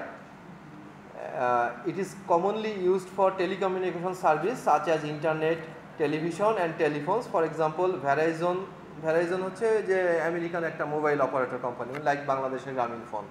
And Google use fibre optics in their Verizon FIOS and Google fibre service. মানে বিভিন্ন রকম আবার ওই অপটিক্যাল সার্ভিস আছে, রেন্টেড লাইন আছে। মনে করেন যে আমি মনে করেন একটা FM চ্যানেল করব, FM চ্যানেল করলে কি আমার সেন্ট্রাল অফিস ঢাকায়, যেখানে সকল প্রোগ্রাম এখানে হবে, সেইগুলি কি আমি একটা টাওয়ারের মাধ্যমে তো এই সারা বাংলাদেশকে আমি কভার করতে পারবো না। তো সেক্ষেত্রে কী করি আমরা, জোন অনুযায়ী হয়তো আলাদা আলাদা ডিভিশনগুলিতে আমি একটা করে টাওয়ার করতে পারি। সেই টাওয়ার কি করবে, এইখান থেকে সিগন্যাল যাবে ওই টাওয়ারে, এবং ওই টাওয়ার কি করবে, ওইটাকে আবার ট্রান্সমিট করবে যাতে লোকাল FM ডিভাইসেসগুলিকে ওইটাকে ক্যাচ করতে পারে। তো এই যে আমি এইখান থেকে সিগন্যালটা নিব, যে মনে করেন ফর এক্সাম্পল খুলনায় আমার রেডিও ওয়েভ সিগন্যালটা ওইখানে নিব, তো টাওয়ারের মাধ্যমে সবসময়ই কিন্তু এটা রিলায়েবল না, কারণ ঝড় বৃষ্টি, বিভিন্ন রকম বাতাসের গতি, এইগুলির কারণে ওই যে নয়েজ যেটা বলছিলাম আমরা, নয়েজ চলে আসতে পারে। তো সেক্ষেত্রে কী করা হয়, একটা কেবলের মাধ্যমে সরাসরি লাইন টানা হয় এই পর্যন্ত। যেই লাইনটা এখন আমি এতদূর লাইন টানবো, এটা একটা হিউজ কস্টের ব্যাপার। তো এই লাইন টানার জন্য আলাদা কোম্পানি আছে, তারা লিজ লাইন প্রোভাইড করে। তারা আমাকে কী করবে, তাদের ফাইবার লাইন টানাই আছে খুলনা পর্যন্ত, তার লাইন থেকে আমি কতটুকু চাই সেতটুকু আমি ওখান থেকে ইউজ করতে পারবো ডেডিকেটেডভাবে, এগুলি শেয়ার্ড না, ডেডিকেটেডভাবে। তো তাহলে কি হচ্ছে, আমার ওই এস্টাবলিশমেন্ট কস্টটা অনেক কমে যাচ্ছে এবং আমার রিলায়েবিলিটিটা অনেক বেড়ে যাচ্ছে, যেহেতু আমি ফাইবার অপটিক কেবলের মাধ্যমে আমার লোকেশন থেকে ডিস্টেন্স একটা লোকেশনের মধ্যে ডেটা ট্রান্সফার করছি। সো ডেটার যে অল্টারেশন হয়ে যায়, নয়েজ হয়ে যায়, এই জিনিসগুলি অনেক কমে আসে, এবং ওইখান থেকে আমি যেটা ব্রডব্যান্ড, ওইখান থেকে যেটাকে আমি আবার হচ্ছে ব্রডকাস্ট করছি, সেই ব্রডকাস্টটা ওইখানে যে যে ডিভাইসগুলিকে রিসিভ করার তারা রিসিভ করছে। তো এইটা অনেক ইজিয়ার হয়। আচ্ছা, ফাইবার অপটিক কীভাবে কাজ করে? ফাইবার অপটিক হচ্ছে গ্লাস টেকনোলজির মধ্যে দিয়ে যায়। দেখেন, fibre optic transmit data in the form of light particle or photon, মানে আলোর পার্টিকেলে ভাগ হয়ে সেইটাকে যায়, যাকে আমরা ফোটন বলি। And the pulse through a fibre optic cable, the glass fiber core and the cladding each have the different reflective index that bend incoming light at a certain angle. When the light signal sent through a fiber optic cable, they reflect off and the core and cladding in the series of zigzag bounces following the process called the total internal reflection, and the light signal do not travel at the speed of light because of the dense of the glass layer, instead of traveling about 30% slower of the light speed. Actual লাইটের স্পিডে যেতে পারে না, ওটা হচ্ছে কিছু জায়গায় bend থাকে, ফাইবারের কোয়ালিটির উপরে বেস করে এটা দেখা যাচ্ছে আপনার 30% স্লোয়ার হয়ে যেতে পারে। বাট 30% স্লোয়ার হলেও তো এটা হিউজ স্পিড, কারণ আপনার লাইটের স্পিড জানেন, it's a huge speed. So কিছুটা কম হলেও এটাতে যায় আসে না। Two renew or boost the signal, মানে এই সিগন্যালটা যেটা কমে যাচ্ছে এটাকে রিনিউ বা বুস্ট করার জন্যে the signal throughout the journey, fiber optic transmission sometimes require repeaters and distance interval, মানে একটা ডিস্টেন্স ইন্টারভ্যালে যে অনেক সময় রিপিটারের প্রয়োজন হতে পারে ওই সিগন্যালটাকে আরও রেজ করে দেওয়ার জন্য, যেটা নর্মালি অন্যান্য কেবলের ক্ষেত্রে করতে হয়। And this repeater regenerate the optical signal by converting it to the electrical signal and processing the electrical signal and retransmit the optical signal. Fiber optic cable are now able to support up to 10 Gbps signal. Typically, as the bandwidth capacity of the fiber optic cable increase, the more expensive it becomes. Bandwidth যত বাড়বে ওইটার হচ্ছে এক্সপেন্সটাও বাড়বে আর কি। তো এর মধ্যে এই যে দেখেন ফাইবার অপটিক কেবলের ভিতরে কি কি থাকে সেটা এখানে দেখাচ্ছে। ফার্স্ট একটা কোর অংশ থাকে। এই কোর অংশ হচ্ছে যে কোরের থিকনেসের দেখানো হচ্ছে যে এত মাইক্রন মানে খুব চিকন আর কি। তো মাঝখানে থাকে core. The fibre optic consist of narrow street of glass or plastic known as the core. A core is a light transmission area of the fibre, মানে যেটার মধ্যে লাইট ট্রান্সমিশন হয় মেনলি, সিগন্যালটা যেখান থেকে যায় ওইটাকেই কোর বলা হচ্ছে। And the more the area of the core, the light will be transmitted into the fiber. তারপরে ক্ল্যাডিং থাকে। ক্ল্যাডিং হচ্ছে ওই যে ওই কোরটা ঠিক বাইরের কভারটাকে ক্ল্যাডিং বলা হচ্ছে। ক্ল্যাডিং হচ্ছে it is a concentric layer of glass is known as cladding. The main functionality of cladding is to provide the lower reflective index, মানে লাইট তো রিফ্লেক্ট হতে পারে না, একটার মধ্যে একটা লাইট যাচ্ছে তাহলে 3-4টা ফাইবারের কেবল চিকন 3-4টা ফাইবার একটার মধ্যে, দেখেন যে অনেকগুলি কেবল যদি এরকম থাকে একটার মধ্যে দিয়ে তো লাইটটা তো একটার সাথে একটা মিক্স আপ হয়ে যেতে পারবে। লাইটটা যাতে একটার সাথে একটা মিক্স আপ না হয়ে যায় এই জন্য এই ক্ল্যাডিংটা কাজ করে। কোরের উপর দিয়ে এই ক্ল্যাডিংটা দেওয়া থাকে so that the light waves are transmitted through the fiber, মানে উইদাউট রিফ্লেকশন। আর জ্যাকেট মানে হচ্ছে বাইরে যে কভারটা থাকে plastic cover, protective coating consist of plastic and no just the cover, যেটা that is called the jacket. Advantage কি? অ্যাডভান্টেজ হচ্ছে গ্রেটার ব্যান্ডউইথ অনেক বেশি পাওয়া যায়, ফাস্টার স্পিড, নর্মাল স্পিডের চেয়ে এখানে অনেক ফাস্টার যায় এই জন্য ফাস্টার স্পিড। তারপরে লঙ্গার ডিস্টেন্সে যেতে পারে, অনেক বেশি ডিস্টেন্সে নেওয়া যেতে পারে, বেটার রিলায়েবিলিটি থাকে এবং থিনার অ্যান্ড স্টুডিয়ার, মানে কম্পারেটিভলি থিন একটা মিডিয়ার মধ্যে দিয়ে অনেক বেশি ডেটাটাকে পাস করা যায়। সেই বিষয়টা আসছে। যদি আপনি কোএক্সিয়াল কেবল দিয়ে আপনি 10 Mbps ব্যান্ডউইথ 10 Gbps ব্যান্ডউইথ পাঠাতে চান তাহলে বেশ মোটা কোএক্সিয়াল কেবল লাগবে। But in case of fibre optic কেবল একটা চিকন ফাইবার অপটিক কেবল দিয়ে 10 Gbps ডেটা পাঠানো যায়। আরও বেশি যদি পাঠাতে চাই আর তখন সেক্ষেত্রে আমরা মোটা ইউজ করি। এটা ছিল গাইডেড মিডিয়া। এবার আসেন আনগাইডেড মিডিয়া। আনগাইডেড মিডিয়ার মধ্যে কি কি আছে? আনগাইডেড মিডিয়ার মধ্যে আছে একটা রেডিও ওয়েভ। রেডিও ওয়েভটা কাকে বলছি আমরা? Radio wave are the electromagnetical wave that are transmitted in all directions of the free space. Free স্পেসের মধ্যে সব ডাইরেকশনে সে ছড়ায় যেতে পারে। And radio waves are omnidirectional, that is the signal are propagated in the all direction, মানে সব direction যায়, সেটাই এক একটা দুইবার লেখা হয়েছে। And the range of the frequencies of radio wave are 3 kHz থেকে 1 kHz. and in case of radio wave, the sending and receiving antenna are not aligned, that is waves sent by the sending antenna cannot be received by the receiving antenna. Example হচ্ছে মনে করেন FM radio.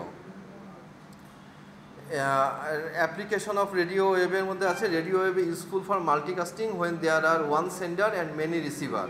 মাল্টিকাস্টিংয়ের কনসেপ্টটা কি, একজন send করবে অনেকে receive করবে, তো সেই মাল্টিকাস্টিংয়ের জন্য এটা ইউজ হয়। And an FM radio, television, cordless phone are example of radio wave. Advantage, radio transmission is mainly used for wide area network and mobile cellular phone, and radio wave is cover a large area, and radio transmission provide a higher transmission rate. আচ্ছা, second one হচ্ছে microwave. মাইক্রোওয়েভে হচ্ছে দুই রকম হয়, একটা হচ্ছে টেরিস্টেরিয়াল আর একটা হচ্ছে স্যাটেলাইট। তো টেরিস্ট্রিয়াল মাইক্রোওয়েভ ওভেন কোনটা, দেখেন টেরিস্ট্রিয়াল মাইক্রোওয়েভ ওভেন হচ্ছে it's a transmission is A technology that transmit the focused beam of a radio signal from one grounded base microwave transmission antenna to another. একটা ground station থেকে আরেকটা ground স্টেশনে যাবে। and microwave are the electromagnetic wave having the frequency in the range of 1 GHz থেকে 1000 GHz পর্যন্ত, যেখানে আমাদের radio wave ছিল কত 1 থেকে 3 GHz, আর এখানে আপনার 1 থেকে 1000 GHz পর্যন্ত এটার হচ্ছে। and microwave is unidirectional as its sending and receiving antenna are aligned, মানে এটা সেন্ডিং এবং রিসিভিং অ্যান্টেনা, মানে এখান থেকে সেন্ড করছি এই অ্যাঙ্গেলে, রিসিভিংটা যেন এইভাবে থাকে। আর আপনার একটু আগে রেডিও ওয়েভ দেখছিলেন, রেডিও ওয়েভটা কী করছে, এখান থেকে সিগন্যালটা ছাড়ছে, চারিদিক থেকে রিসিভ করতে পারছে একটা রেঞ্জে, মনে করেন 10 কিলোমিটার রেডিয়াসে চারিপাশ থেকে করছে, বাট এইটা অ্যান্টেনাটাকে ওই জাস্ট ফোকাস করে দেওয়া থাকে একটা আরেকটার সাথে মাইক্রোওয়েভের ক্ষেত্রে। সো এই জন্য এটাকে ইউনিডাইরেকশনাল বলা হচ্ছে। And in this case, antennas are mounted to the tower and to send beam to another antenna which is kilometer away. It works on the line of side transmission, that is antenna mounted on the tower to the direct side to each other. এক কথাই ঘুরায় ফিরে লেখা হয়েছে। আচ্ছা, সময় তো প্রায় শেষ, আমি একটু জাস্ট এই নোটটাকে শেষ করি। দু একটা অ্যাডভান্টেজ ডিসঅ্যাডভান্টেজ আছে, আপনারা একটু দেখলেই বুঝবেন মাইক্রোওয়েভের। এটা ছিল, আর তারপর আছে স্যাটেলাইট মাইক্রোওয়েভ কমিউনিকেশন আছে। স্যাটেলাইটে এটা আগেটা দেখলেন টেরিস্টেরিয়াল, আর স্যাটেলাইট হচ্ছে থ্রু স্যাটেলাইটে যে কমিউনিকেশন হয়, টাওয়ার টু স্যাটেলাইট যায়, স্যাটেলাইট টু আবার অ্যানাদার টাওয়ার যায়, আর এটা ছিল একটা টাওয়ার থেকে আরেকটা টাওয়ারে যাচ্ছে টেরিস্টেরিয়ালে। তো স্যাটেলাইটে দেখেন, a satellite is a physical object that revolves around the earth at a known height. Satellite communication is more reliable nowadays as it offers more flexibility than the cable and the fiber optic system, and we can communicate with any point on the globe, মানে globe means on the world, by using the satellite communication, মানে satellite কমিউনিকেশনের মাধ্যমে আমরা খুব সহজে পৃথিবীর যে কোনো জায়গায় কমিউনিকেট করতে পারি স্যাটেলাইট টাওয়ার থ্রুতে। স্যাটেলাইট কীভাবে কাজ করছে, the satellite accepts the signal that is transmitted from the earth station and it amplify মানে তো জানেন গেইন করানো, বাড়িয়ে দেওয়া, amplifies the signal and the amplified signal is retransmitted to another earth station. Advantage ওই যে সেমভাবে কয়েকটা অ্যাডভান্টেজ ডিসঅ্যাডভান্টেজ দেওয়া আছে, ভেরি সিম্পল পড়লেই বুঝতে পারবেন। ইনফ্রারেড টেকনোলজি, ইনফ্রারেডের তো নাম শুনেছেন, ব্লুটুথ একটা রকম টেকনোলজি আছে, ইনফ্রারেড টেকনোলজি আছে। ইনফ্রারেডের মাধ্যমেও আমরা উইদাউট হচ্ছে কেবল করতে পারি আমরা, এবং প্রত্যেকটারই একটা IEEE ভ্যালু আছে। IEEE ভ্যালু হচ্ছে যে 802. ওয়াইফাই মনে করেন 802.11, তারপরে ব্লুটুথের ভ্যালু আছে, ওয়াইফাইয়ের তো মানে একটা লিস্ট আছে, ওটা দেখলেই বুঝতে পারবেন প্রত্যেকটার। আমার ঠিক এই মধ্যে প্রত্যেকটা খেয়াল নাই আর কি, ওয়াইফাইটা মনে আছে যে 802.11। আচ্ছা, ইনফ্রারেডটা কি বলছিলাম আমরা, ইনফ্রারেড হচ্ছে infrared transmission is a wireless technology use for communication over a short range, ছোট ডিস্টেন্সের মধ্যে, এবং the frequency of infrared is 300 GHz থেকে 400 THz পর্যন্ত হতে পারে। And it is use short range communication such as data transfer between two cellphone, TV remote operation, মানে TV থেকে মানে রিমোট কন্ট্রোলের যে অপারেশন সেইটা, data transfer between a computer and a cellphone, reside in the same closed area, একটা রুমের মধ্যে এই ফোন থেকে মোবাইলে নিচ্ছি, এই টাইপের আর কি কাজগুলি করে। ক্যারেক্টারিস্টিক্স কি এটার? It supports high bandwidth and hence the data rate is very high, infrared wave cannot penetrate the wall, দেওয়াল ভেদ করে যেতে পারে না। Therefore, the infrared communication in one room cannot be interrupted by the near rooms. Infrared communication provide better security with minimum interference, and infrared communication is unreliable outside of building because the sun ray will interfere with the infrared wave. মানে বাইরের সূর্যের আলোয় ওইটা infrared ওয়েভটাকে আপনার কি করছে, interfere করছে, মানে বাধাপ্রাপ্ত করছে আর কি। অলমোস্ট শেষ, একটা দুইটা বিষয় আছে। ব্যান্ডউইথ কাকে বলছি আমরা? নেটওয়ার্ক ব্যান্ডউইথ বা নেটওয়ার্ক ব্যান্ডউইথ যাই বলেন একই কথা। তো নেটওয়ার্ক ব্যান্ডউইথটা কি? Network bandwidth is the measurement indicating the maximum capacity of a wired or wireless communication link of transmission data over the network connection in the given amount of time. একটা single টাইমে 1 সেকেন্ডে কতটুকু data pass করতে পারছে, that is the bandwidth. Typically bandwidth is represented in the number of bit, kilobit, megabit or gigabits etc, not byte কিন্তু বিটে, that is transmitted in 1 second। 1 সেকেন্ডে কত গিগাবিট বা কত মেগাবিট ট্রান্সমিট করতে পারছে সেইটাই। synonyms with the synonymous with the capacity bandwidth describe the data transfer rate. Bandwidth is not the measurement of network speed. Bandwidth কিন্তু নেটওয়ার্কের স্পিডের মেজারমেন্ট না, এটা ট্রান্সফার রেটের হিসাব, কতটুকু ডেটা ট্রান্সফার হচ্ছে সেই হিসাবটা। আচ্ছা, ব্যান্ডউইথ ভার্সেস স্পিডের এখানে একটা প্যারার মধ্যে একটু বর্ণনা দেওয়া আছে যে ব্যান্ডউইথ কী আর স্পিড কী। অ্যান্ড লাস্ট মনে করেন যে ব্যান্ডউইথ বিভিন্ন ডিভাইসে ইউজ করার জন্য কী পরিমাণ ব্যান্ডউইথ দরকার। মনে করেন যে আপনি 4K ভিডিও দেখবেন, সেক্ষেত্রে আপনার এই পরিমাণ ব্যান্ডউইথ কাছাকাছি থাকা দরকার। আদারওয়াইজ ওই যে ভিডিওর স্পিড লোড হয় না। আপনারা ইউটিউব বলেন আর নেটফ্লিক্সে বলেন যে আপনার স্পিড যদি ভালো থাকে তাহলে অটোমেটিক ভিডিওর কোয়ালিটি আপগ্রেড হয়ে যায়। তো এই পরিমাণ স্পিড থাকলে আপনি যখন 5 Mbps স্পিড পাবেন তখন এই 180p ভিডিও স্ট্রিমিং করতে পারবেন। তারপরে যখন 3 Mbps থাকবে তখন 720। ব্রডব্যান্ডে নর্মালি আমরা ইউজ করি হচ্ছে জাস্ট একটা ভ্যালু দেওয়া আছে, ব্রডব্যান্ডে অনেক রকম ভ্যালু ইউজ করা যায়, বাট যখন আপনি 1.5 স্পিড অ্যাটলিস্ট পাচ্ছেন তখন আপনি একটা ব্রডব্যান্ডের ফ্যাসিলিটিটা পাবেন। আপনি লাইভ স্ট্রিমিং সাচেজ ওয়েবিনার করার জন্য আপনার 1/2 Mbps স্পিড থাকলেও হবে, যেটা আমাদের এখানে সেটুকুও ছিল না। কারণ দেখছেন যে একটা ভিডিও 144pতেই লোড হচ্ছিল না। স্ক্রিন শেয়ারিংয়ের জন্য অল্প কিছু স্পিড হলে হয়, 150 kbps হলে হয়। আর হচ্ছে ভিওআইপি কলিং, মানে আমরা যে voice over internet protocol VoIP, এই ধরনের কলিং করতে গেলে আমাদের ওই সামান্য ডেটা স্পিড থাকলেই হয়। তার মানে আপনি যখন 4K আলট্রা টাইপের ভিডিও দেখবেন তখন আপনাকে এই পরিমাণ স্পিড যদি না সিক করতে পারে তাহলে ওই ভিডিওর কোয়ালিটিটা এরকম আসে না। আচ্ছা, ব্যান্ডউইথ কেন ইম্পর্টেন্ট এগুলি জাস্ট আপনাদের নলেজের জন্য, this things are not so important. And bandwidth কীভাবে মেজার করা হয়, লাস্টে এখানে দিচ্ছে ব্যান্ডউইথের রিকোয়ারমেন্ট, জাস্ট আপনাদের নলেজের জন্য, এটা নাথিং ইম্পর্টেন্ট কিছু।